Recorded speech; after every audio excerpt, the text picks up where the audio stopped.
we take some of the virtues of the Quran. Now, I mentioned 5 virtues. Now, the reality is, I think most of you have probably heard these ahadith before. They are not difficult ahadith. But the issue is, you might not memorize them, you don't know them, you just hear them and that's it. You know, once I was in this group with some other Tulab al-Ilm, and somebody asked a question, and he said, what's the difference between an Ami and a Talib al-Ilm? What's the difference between a normal person and a student of knowledge? Now, some general people, let's say the 40, 50, 60, they're not considered people of knowledge. They won't be anyone they will never give a khutbah. They're not somebody you would go to ask him an Islamic question. But if you think about it, how many khutbahs have they listened to? How many lectures have they sat in when the lectures are going on? Sometimes even in lessons they'll just sit down after salah, sit down for a bit. How much knowledge do you think that person's heard?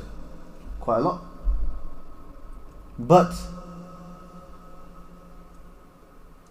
what's the difference between him and a Talib al-Ilm who's only been studying for a year or two? Somebody's been studying for 2 years, but properly, his knowledge is a lot more stronger.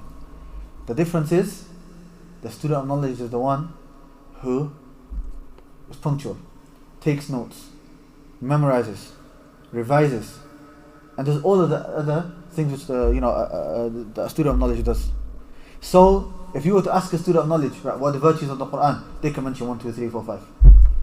If you ask the normal person, he might mention one, and then the rest he won't be able to mention. If you mention them, then maybe he'll say, oh yeah, that. But he won't be able to mention it himself.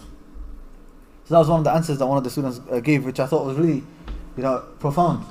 That, okay, so these 5 ahadith I'm going to mention to you, you've heard them. But if I was to ask you, mention to me 5 virtues of the Quran, would you be able to mention all 5? Even though you probably heard it more than once, multiple times. So that's why I've placed them here, so that you guys can, properly learn them and memorize them, inshallah. The first, and these hadith don't require much explanation. Let's read it, and quite straightforward. The first hadith, Uthman radiallahu anhu, خيركم من تعلم القرآن وعلمه. The best of you are those who learn the Quran and teach it. The second hadith, إن الله يرفع بهذا الكتاب أقواما ويضع به آخرين. That verily Allah elevates some people with this Quran and abases others, brings others down. The third hadith, read the Quran, فإنه يأتي يوم القيامة شفيعا لأصحابه.